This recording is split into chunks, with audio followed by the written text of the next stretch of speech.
Hello, everybody. I'm pleased to, very pleased to be with you, and looking forward to talking to you about the opportunity to save the oceans and this wonderful opportunity for ocean conservation. Shall I share my screen now?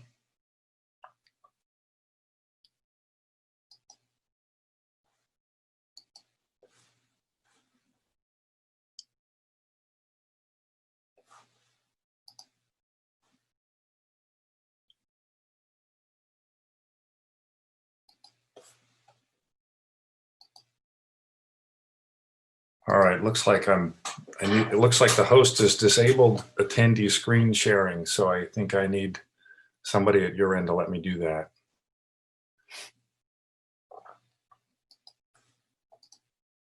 There we go. Terrific.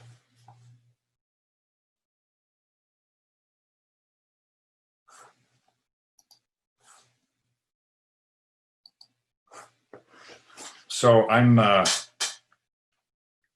going to talk about what I think one of the great opportunities for making a real big difference in the future is, and that's to help save the oceans, to help feed the world. And obviously, we're doing this on World Ocean Day, and very grateful to be with all of you on this annual celebration of the opportunity for ocean conservation.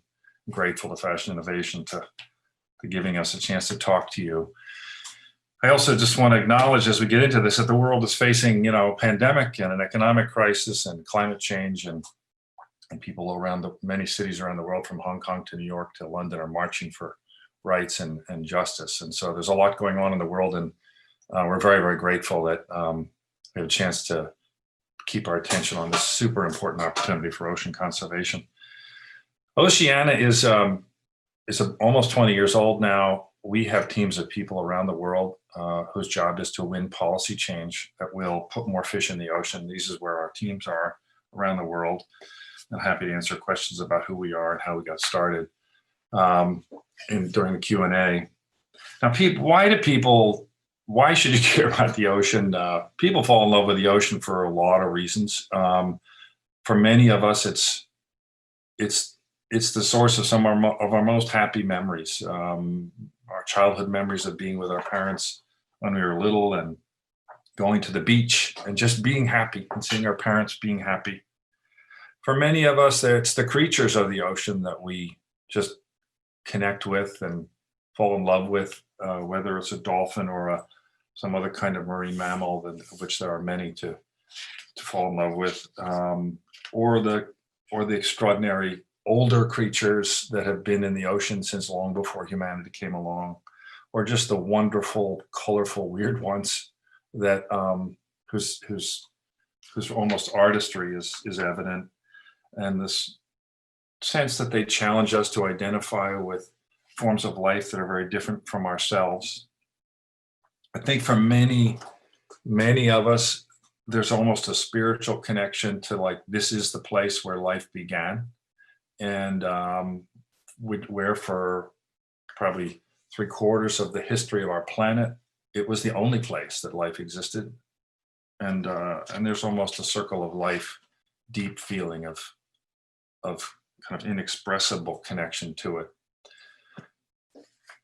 Last, connection that people can have with it is just as a wonderful resource for humanity, a food resource, and a livelihood resource that sustains us, and if well managed can sustain us in a scale that people don't fully appreciate, and it could even be bigger than it is now. And in so doing, actually sustains us while also solving a bunch of other problems. So the essence of my talk, and shortly we're going to hear more about some other elements of ocean conservation, but the essence of my talk is 3 points that I want people to learn. One is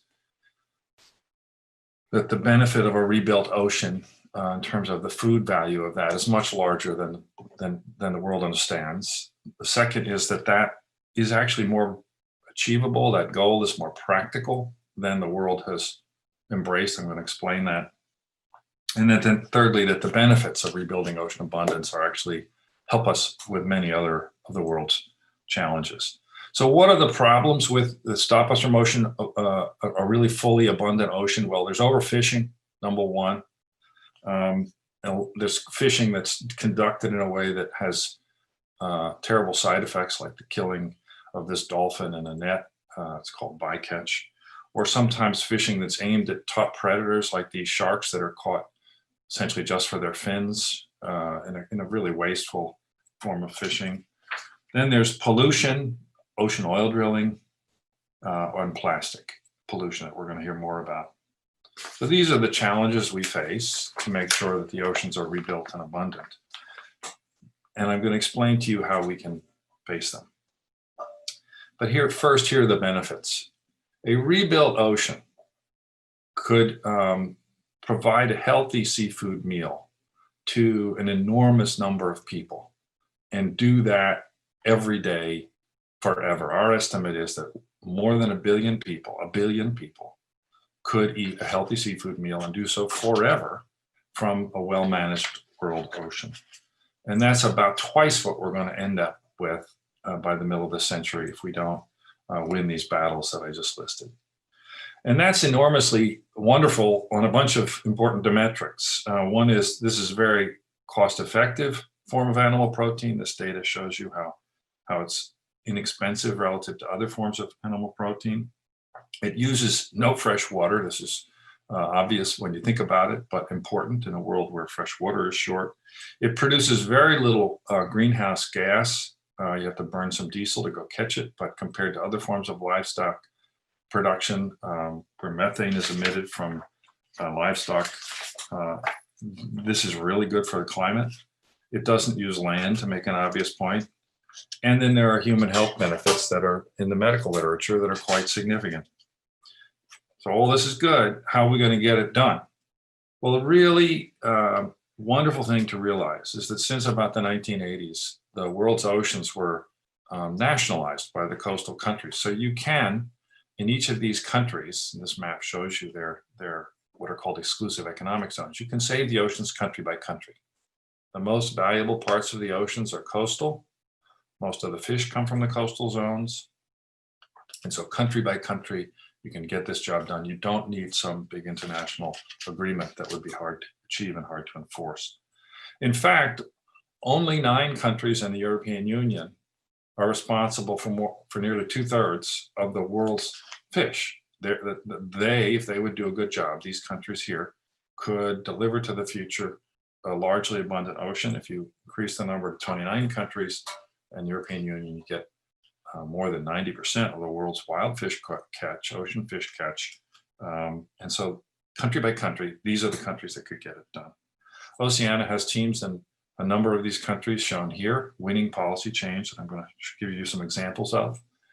And we're exploring bringing teams to the ones shown here in the yellow. So you can see that we already are at a scale to have a global impact together with our allies. The job comes down to 3 things. You got to stop overfishing, as I mentioned. You have to curb pollution, and then you have to increase transparency. That's to make it harder to do illegal things on the ocean.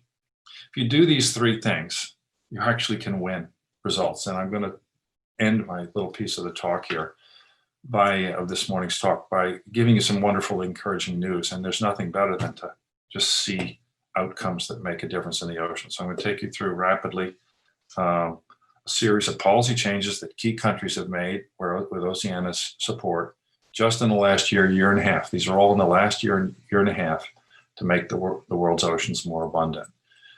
We set the goal in the most productive part of Brazil's ocean to protect their ocean from bottom trawling. That was done. This is an area that's 600 and some kilometers north to south and an enormous distance out off the coast.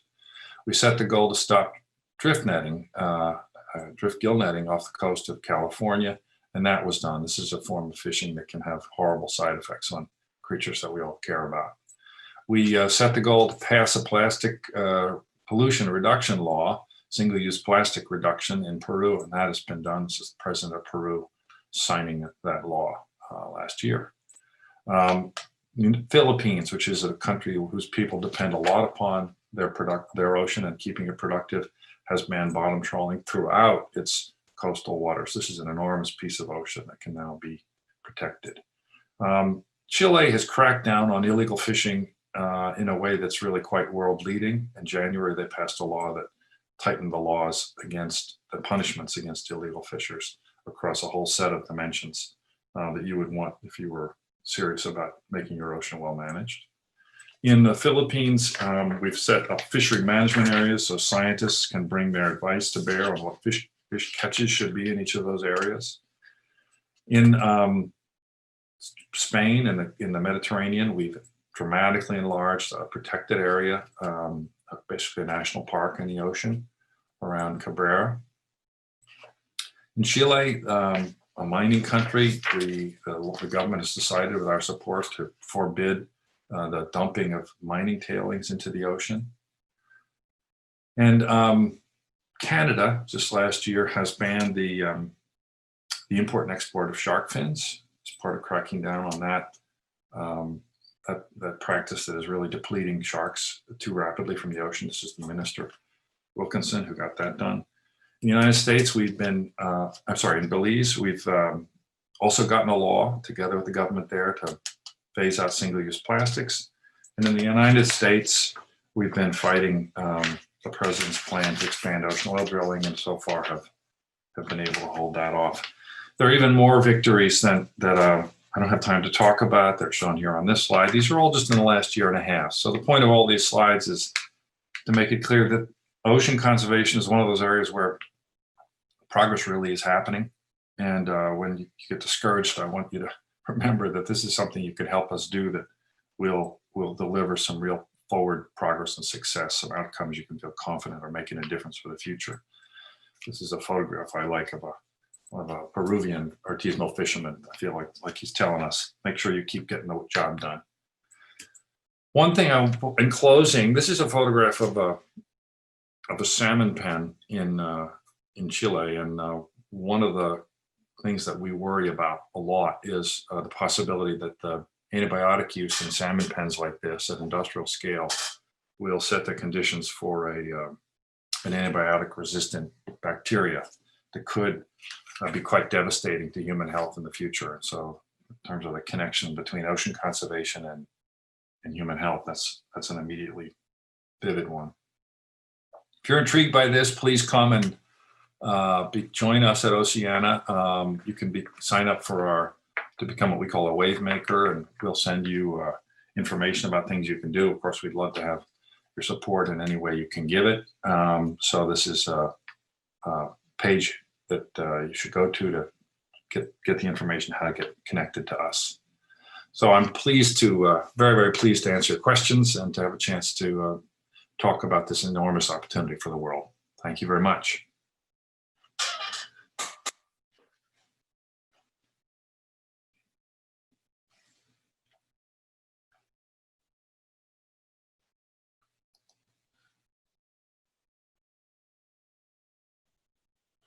All right, I'm looking for some questions. What I can do, so this is Jordana, I'm gonna read the questions to you because there's a few that came in, so I'll read it, I'll let you answer and go on to the next. The first one is, the oceans are mostly under international governance, so isn't conservation impossible? This is a very practical question, and I'm glad you asked this. When you look at the world's oceans, the map of the world's oceans, indeed, they look like a big international place, and it can be very discouraging for people who know about how difficult it is for the countries of the world to agree on practical action and to get it done. Climate change is an area where that's been very discouraging. The very good news about ocean conservation is that the law of the sea grants exclusive control of the ocean out to 200 nautical miles, which is 231 statute miles, to each of the coastal countries. So a coastal country by itself sets the rules for its ocean, does not have to negotiate with other countries. And so it by itself, in its own self-interest, can make sure its ocean is healthy, abundant, productive, full of jobs, full of good fish for people to eat. And it turns out, as my slide showed, that just 9 countries in the European Union have 64% of the world's ocean productivity in their oceans, and about 30 countries have more than 90%. So we can get this done country by country. There are some pieces of the ocean that do require collaborative action across countries, and of course, when that's necessary, it's necessary, and we support that. But we want people to understand that this is actually not one of those problems that requires an impossible lift from the point of view of international agreement. Thank you for that answer. The other question that came in is, how can we measure the results? How do you decide whether to save a whale, a dolphin, a sardine, or a reef? Yeah, thank you, Jordana. I like measuring results in the most concrete way possible, which is how many fish are in the ocean, and are they more or less than they were a year or two ago? And scientists take these kinds of what they're called stock assessments year over year. And we want to see increases in ocean abundance counted in that fashion.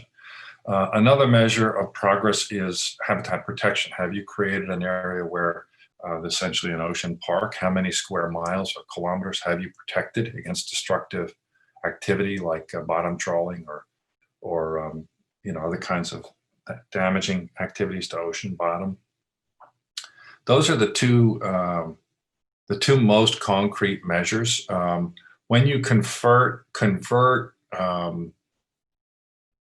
ocean fish into food and pounds of healthy protein, you have a common metric. You have a way of measuring in a summary way what you've achieved. And given the importance of food to the future and healthy food to the future, I like that as a summary measure.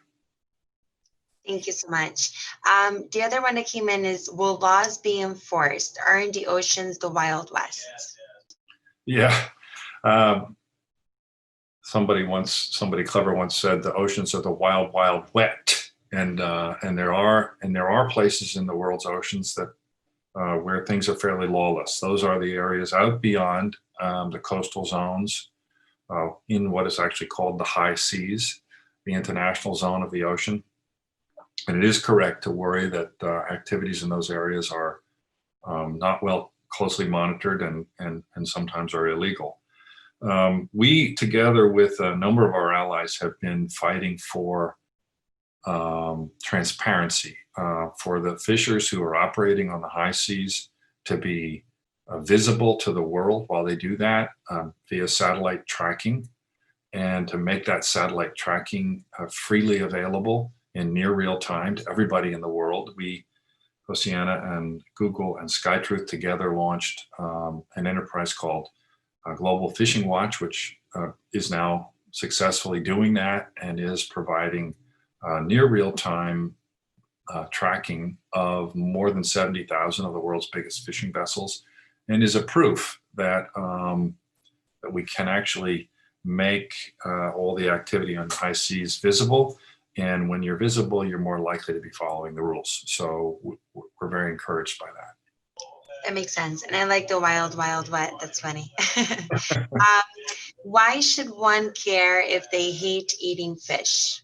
Oh yeah. So yeah, exactly. Since I've been talking about the food value of a rebuilt ocean, and well, here's the reason. If you care about climate change, for example, and I think anybody who's sensible does, you will be happy to know that every time somebody eats a fish fillet sandwich instead of a hamburger, they're actually helping reduce climate change. And the reason for that is that production of livestock, meat, beef, and other forms of terrestrial livestock forces the climate to warm up by the release of methane. High levels of methane from livestock production are a really big driver of climate change. So fish don't do that. So in the year 2050, we'd like people eating a lot of wild ocean fish, because every time they're eating a wild ocean fish, they're not eating terrestrial beef, and that means they're doing something good for the climate. So if you care about climate, if you care about human health, your doctor will tell you, she'll say, eat less red meat, eat more fish, and you'll be healthier. Even biodiversity on the land. The biggest driver so suppose you just care about biodiversity on the land. You like the lions, the tigers, the elephants, the terrestrial creatures that are under threat. You can help them by rebuilding the ocean. Why is that? The biggest driver, science shows that the biggest driver of terrestrial biodiversity loss is agriculture. It's not urbanization, it's the cutting down of forests in order to plant fields, to grow grain and other forms of food for people. So if we can have the oceans feeding a lot of people, we reduce the pressure for forest clearance on the land for purposes of food production. So suppose you don't like eating seafood. Those are three good reasons: the climate, human health, and biodiversity protection. Very interesting. I'm going to end off with this last question that came in from Andrea in New York City. Do you have programs in the grade schools in America and around the world to teach children the importance of ocean conservation and keeping them clean? We do. We have a program that goes by the initials KELP, or KELP. It's a little bit of a pun, KELP, and it's a set of lesson plans that you can find at the Oceana website that are free and they're aimed at middle school age children who may be, for example, at home this summer during the pandemic. And there are a set of activities that are kind of very appropriate for a rainy day or an indoor pandemic day, to give kids of that age to teach them in a fun and engaging way about the science and opportunity of ocean conservation. It's KELP, KELP. We did that together with our partners at Sailors for the Sea, and we're very, very proud of those programs. You can find them on our website. Thank you so much. That was really incredible. And honestly, we couldn't think of someone better to start the day off with for World Oceans Day. And we hope we put a link on the registration page as well as the live so people can become a wave maker. And I just think the work you guys do is incredible. So I really appreciate everything you guys do. Well, we appreciate you, Jordana. Thank you for this opportunity. It's really great. Of course. It's my pleasure. It's an honor. Have a great day and stay safe. Thank you again.